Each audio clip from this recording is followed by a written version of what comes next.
মানুষের স্বভাবের, তার চরিত্রের সবথেকে শক্তিশালী অঙ্গ। সংসারে জ্ঞানী আর মূর্খ এদের দুজনকে সহজেই বোঝানো যায়, কিন্তু বোঝানো সম্ভব হয়ে ওঠে না কেবল অহংকারীকে, যে নিজেকে সর্বের সর্বা মনে করে। এমন ব্যক্তি যত বড় পদেই আসীন থাকুন না কেন, নিজের উন্নতির পথ নিজেই অবরুদ্ধ করে ফেলে। সেই জন্য আপনি জ্ঞানী হন বা মূর্খ, কিন্তু কখনোই অহংকারী হবেন না।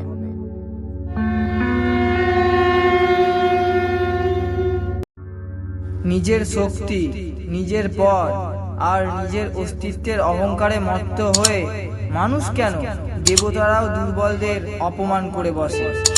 আমরা এটা জানতেও পারি না যে কখন আমাদের আত্মসম্মান অহংকারের রূপ ধারণ করে আর আমাদের বুদ্ধিমত্তা ভ্রষ্ট করে দেয়। সময় যে পরিবর্তনের বিষয়ে আমরা কল্পনাও করতে পারি না, মুহূর্তের মধ্যে তা করে দেখায় সময়।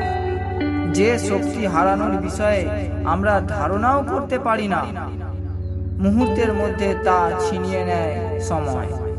সেই জন্য কখনোই নিজের বর্তমান নিয়ে অহংকার করবেন না, যাতে ভবিষ্যতে সংকটের সময় কোনো মিত্রই আপনার সঙ্গে না থাকে। বলা হয় অহংকারের থেকে বড় ভয়ানক আর কিছু নেই। অনেক বড় জ্ঞানী, অসীম শক্তিশালী, তাদের সবার পতনের কারণ হয় সেই অহংকার। কিন্তু অহংকার কি সর্বদাই অনুচিত? সর্বদাই কি বিনাশের কারণ হয়ে ওঠে? এর উত্তর হলো না। আমার দৃষ্টিভঙ্গিতে অহংকারও আবশ্যক, এর আর এক নিজস্ব গুরুত্ব রয়েছে, কিন্তু কেবল তখনই যখন প্রসঙ্গ অধিকার, চরিত্র আর সম্মানের হয়।